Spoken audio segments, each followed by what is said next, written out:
welcome back. I'm Devika Vivan and you're watching a very special segment, the Bharat Progress Report.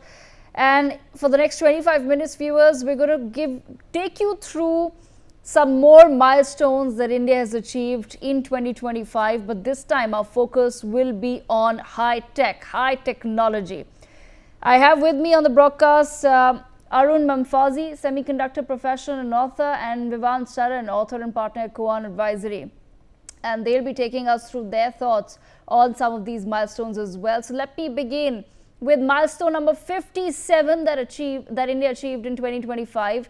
India's total smartphone exports surged by 43%, reaching $18.7 billion. Let me begin this with Mr. Mamfazi. Mr. Mamfazi, I want to understand from you, sir, your first thoughts when you hear these numbers, and what policy shift do you think really enabled this 43% surge? Yeah, hi Devika, thank you. I kind of remember in 2020, I did attend online live the press briefing by the minister at that time, Ravi Shankar Prasad, launching the production linked incentive. And I think if I remember it right, he started off by saying that it's going to be a historic day.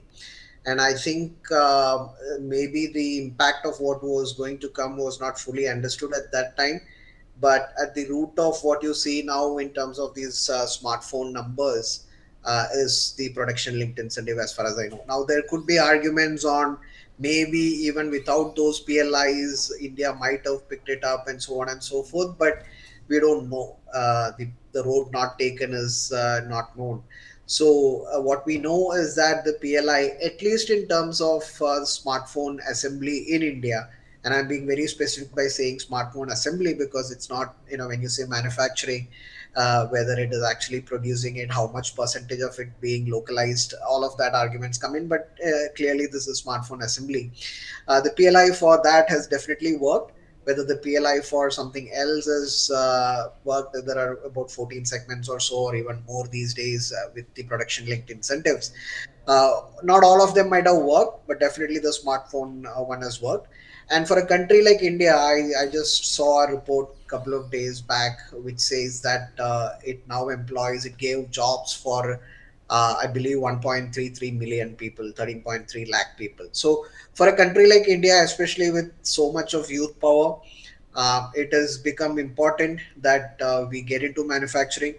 The service segment has been there. It is still strong. It still probably is doing better than manufacturing, but that doesn't mean that we ignore the manufacturing. And I think this was the right policy that the government introduced in 2020, followed it through. The one size fits all may not work here. That same PLI kind of a policy may not have worked for certain other segments because there are things that you need to take care there. But at least for the smartphone segment, overall it's a positive. The second phase of it is more localization. We can get to that later, but I think the PLI and all the other associated policies with that, there were some policies enabling states to earmark land for that EMC 2.0 and so on and so forth. Together, they seem to have worked well.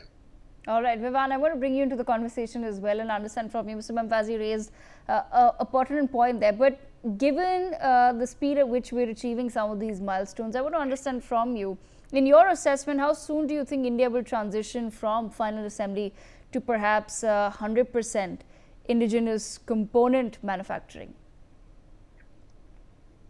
Look, even China is not at 100%. So I think the first thing that we need to get out of our heads if we are to remain a globally integrated nation is the concept that we have to onshore every component that constitutes a device. We have to onshore the components that we can produce cost competitively for our consumers and our buyers in export markets. Otherwise, you're not running a business, you're running some sort of a cross-subsidization venture where the exchequer will have to continue to subsidize competitiveness, which should not be the ideal in the very long term. Now, coming back to the sort of short to medium run, as Mr. Mamfazi has laid out, the next step is to think about how we get some of the critical components from the value chain of mobile phones onshored in India. We all, of course, understand that semiconductors, especially the high-end semiconductors that you need in today's mobile phones, will take maybe upwards of a decade to be onshored in India. However, there are many other components that are critical, including the camera, which has become such a important component of the smartphone as we know it today. Many kinds of sensors, PCB, etc., that we do need to start to localize as we go ahead. But that will require a mission mode in terms of how we think about component localization. It again it cannot it cannot follow from a catch-all approach. We will have to go and analyze supply chains that are specific to some of these components, figure out the incentives and the leverage that we have for getting some of those component suppliers to India. And this will require active engagement by the bureaucracy and not only consultation and policy that we then wish for people to avail of. Right, absolutely. Okay, fair points there. Let's come to milestone number 58. Viewers, ISRO successfully launched the LVM-3 rocket that placed the American satellite Bluebird Block 2 in orbit. Mr. Mamfazi, I want to understand from you, sir. How do you think that this particular success of the LVM-3s will accelerate India's share of the global heavy lift commercial market? And how critical was this? I'm not a space expert by any means, but from what I've read in the media and so on and so forth, this seems to be a milestone achievement, especially as you said in terms of more commercialization and so on and so forth. And if I remember it right, there were a couple of failures that ISRO had, not in the immediate reason, but a little backward. Little to the back in terms of time. So maybe it's a comeback in some sense also. But yeah, beyond that, I am not an expert on the space technology part, except as a common man who has a general understanding of this being a critical, successful mission. I don't know, maybe Vivan can add more to it. Right, Vivan, any thoughts on this? No, I very think recent again achievement. we unfortunately happen to be in step on this issue as well. But as a layman, I can say that we have to think about. Of course, ISRO has done a great job. Number one, it has also started to open up to the private sector, as we all know, over the last decade. There have been various attempts to do that, including through policies and special purpose vehicles that it has created.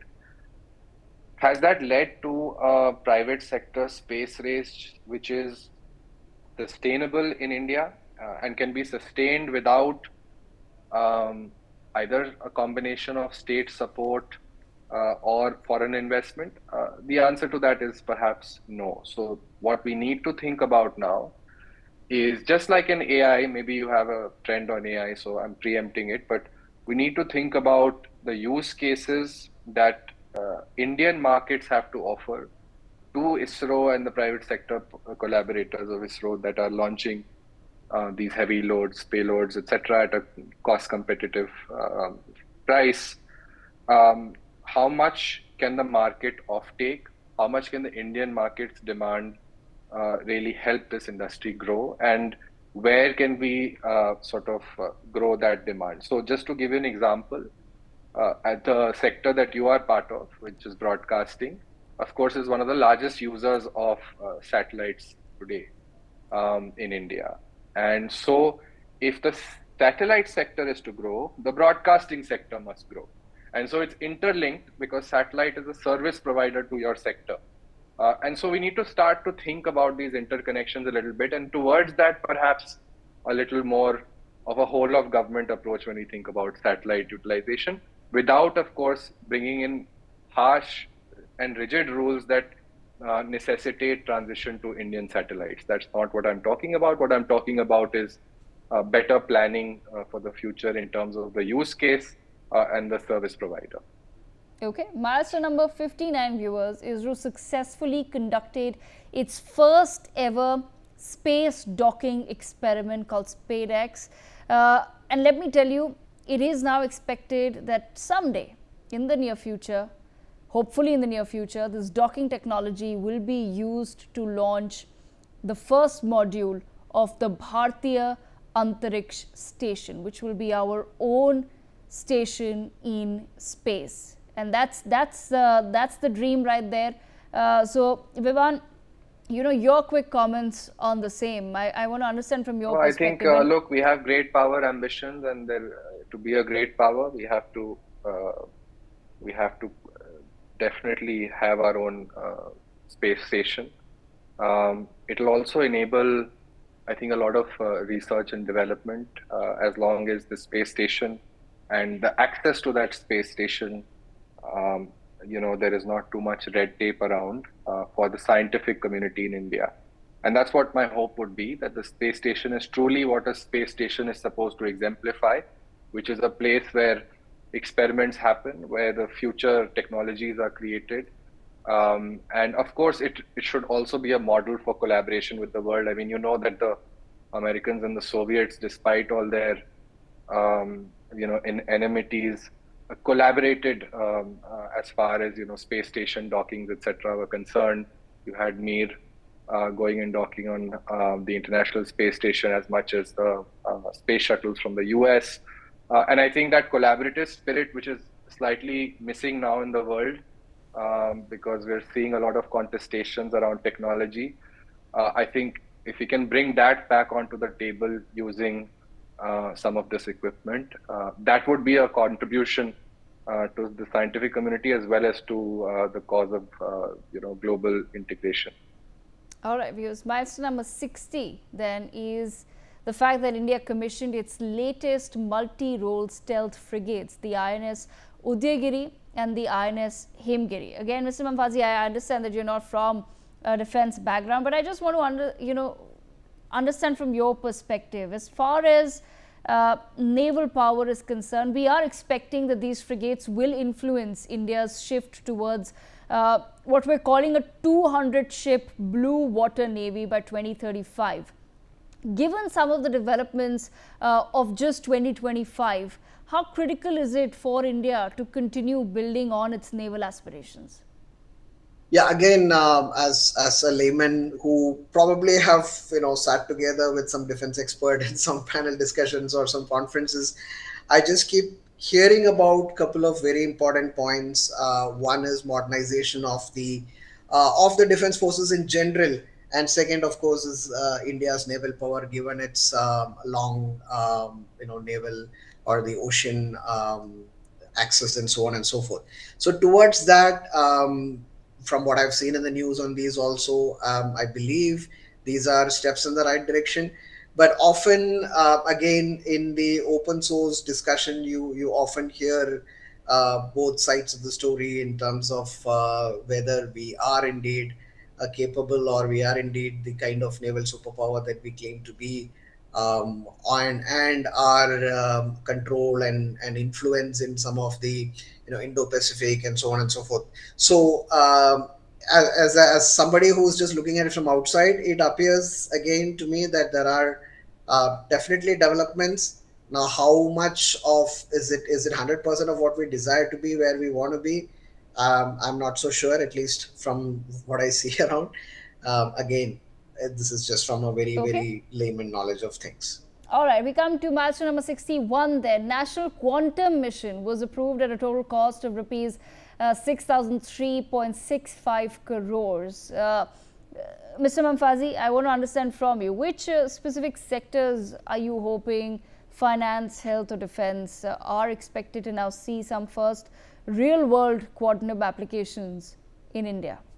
Okay, so here there are mixed feelings here. First of all, unlike semiconductors, where we are already about 40-50 years behind, quantum is an area where there is an opportunity to catch up, because the whole world also has not advanced so too much in terms of its commercial application or in terms of products and so on and so forth.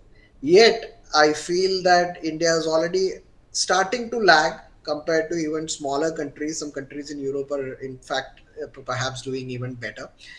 But again, there is both sides of the debate. There are some people who feel that the actual so-called quantum computers becoming a real world thing and commercial thing is still either too far off or still a dream. I mean, to give a simple example, one of the things that the quantum computers are supposed to be able to do is to factorize a huge number into two prime factors, a number which has just two prime factors, and to factorize it.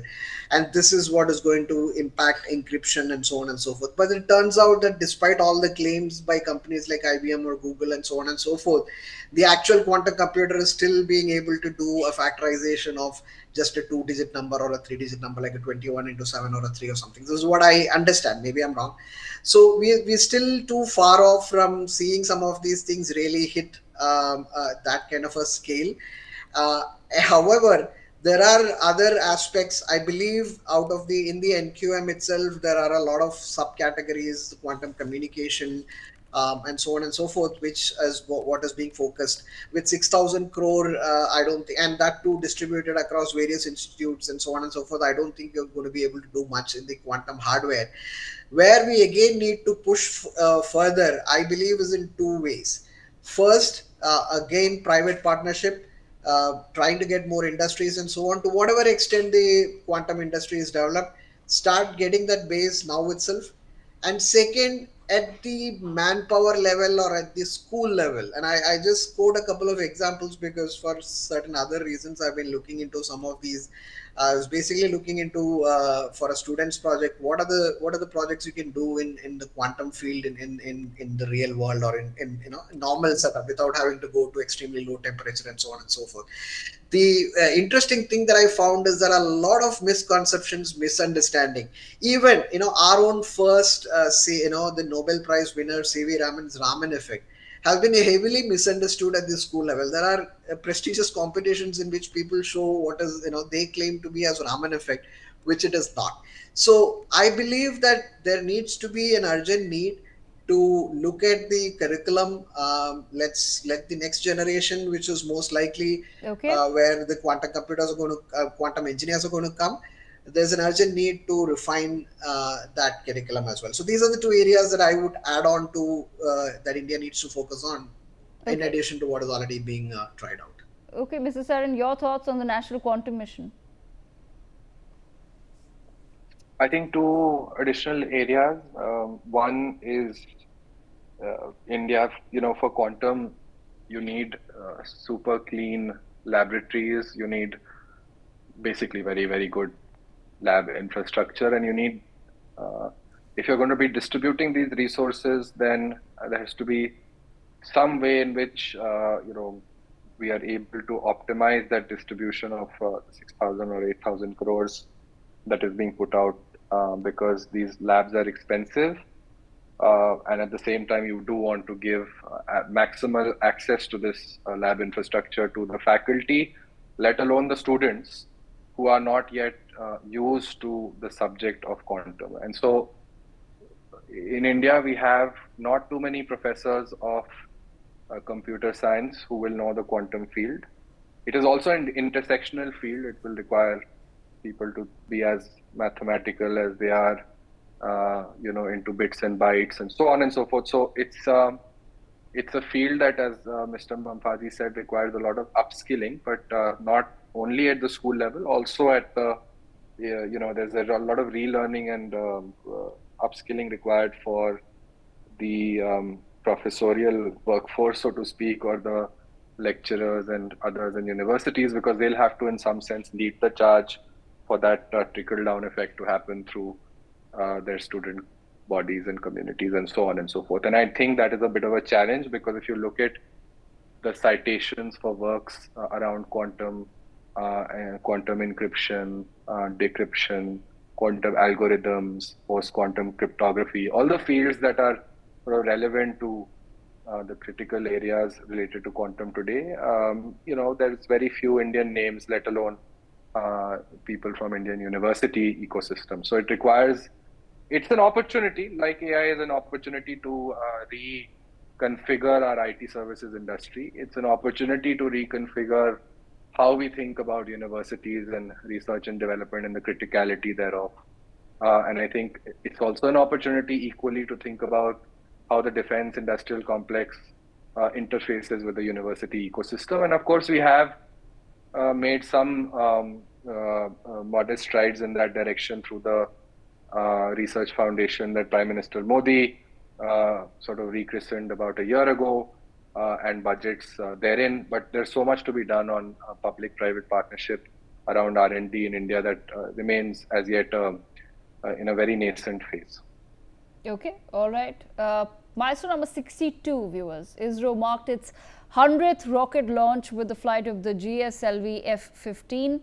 And milestone number 63, the AIRAWAT AI supercomputer entered the global top 50 rankings. Mr. Mamfazi, your thoughts on this supercomputer? Again, it's a necessity. We do need supercomputers, especially in the AI era. Again, it goes back to the question of well, actually, there are two topics related to that. One is the actual hardware part of it, as to how much of that is Indian. It's like most likely it's essentially getting all the racks and assembling it in India. But as Vivan rightly pointed out, many of these things you can't wait until all of these things are indigenous, and then only we'll use it and so on. So obviously, and on top of it, no country really achieves, as you rightly pointed out, 100% onshoring and so on and so forth. So let it be. We do need to start thinking in terms of the hardware also, but what is achieved so far in terms of getting into the top 50, yes, definitely good. In terms of the AI itself, again, I have a slight additional thought on that. One of the things that in general we notice often is when India tries to develop something, let's say for example Zoho, Zaratai, and so on and so forth, there's a lot of focus on the Indian market itself, which in some sense is good. There is like Chinese many times have their own internal application and so on for them, but then what we miss out on that is probably uh, creating world class products. I mean, I cannot really name in terms of these technology and so on, perhaps not even a single Indian product which is world class. By Indian product, I mean product by a company which is, let's say, predominantly owned by Indians. So in all these efforts that India is, be it Bharat AI or any of those AI efforts that are going on, I mean, with supercomputers is just part of it. I think at some point we need to start thinking of make in India for the world.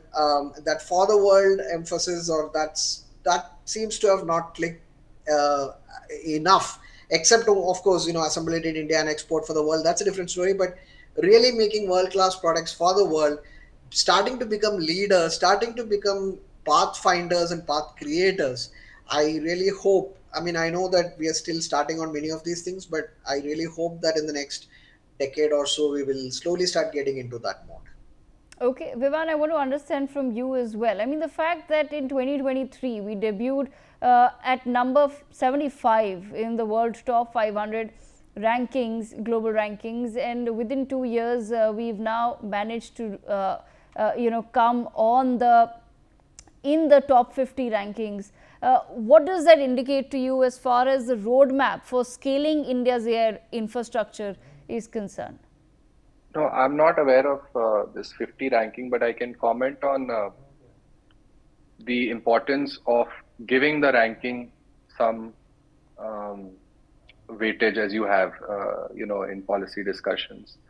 The field of AI is obviously dependent on supercomputing at its frontier, and there is a lot of knowledge spillover that happens when you build a supercomputer at a certain performance capacity. And the CDAC has been given the onerous task, which is the Center for Development of Advanced Computing under the Ministry of IT, of building these supercomputers out in India. And so AIRAWAT is, one of the line of supercomputers that it builds. But what we need to do is think about how do we maximize the spillover from that activity. And of course, if we give ourselves targets of having many more supercomputers in the top global 500 or Global 100 lists. That does advance the cause, just like in the case of your ease of doing business ranking. Some may say that it's a ranking based on very subjective parameters, but it's something that is measurable, that is outside of all of our individual fields in some sense, that then we can aspire to move the needle on. And supercomputing is kind of like that. A lot of it has to come together. And one more thing that I'd say here is that India in the next 10 years is going to be in desperate need of a lot more skilled workforce in system architecture, which is basically bringing all these things together, right? It's there is an art to it, and getting supercomputers to be performing at a certain level requires a lot of different kinds of expertise. You need people who know how to do the cabling between different servers. You need different people to know how to arrange the racks in an optimal way. If you're at the very cutting edge, you may even design chips that are very specific to your supercomputing needs, the end needs that you may have. So all of that will only happen if we have many, many more such milestones in the years ahead. I'm happy if we've achieved this 50 this year. All right. On that note, I also bring our viewers to milestone number 64. ISRO handed over the first indigenous 32-bit space-grade microprocessors. Then we have milestone number 65. India delivered the second batch of BrahMos missiles to Philippines. Remember, viewers, India set a target of reaching 50,000 crores in defense exports by 2029. So successfully delivering the BrahMos, which is the world's one of the world's fastest supersonic cruise missiles, proves that India can manage complex multi-million-dollar international contracts. By arming the Philippines, India is becoming a security provider also in the Indo-Pacific, and this creates a sense of BrahMos diplomacy, an effect where other nations, for example Vietnam or Indonesia, could now possibly look at India as a neutral, reliable alternative to the US and China. It also validates Make in India initiative, showing that domestic joint ventures like the BrahMos Aerospace can produce world-class technology that is high in demand globally. And milestone number 66, where we end this particular telecast, ISRO successfully completed the re-entry test in a milestone for Gaganyaan. The success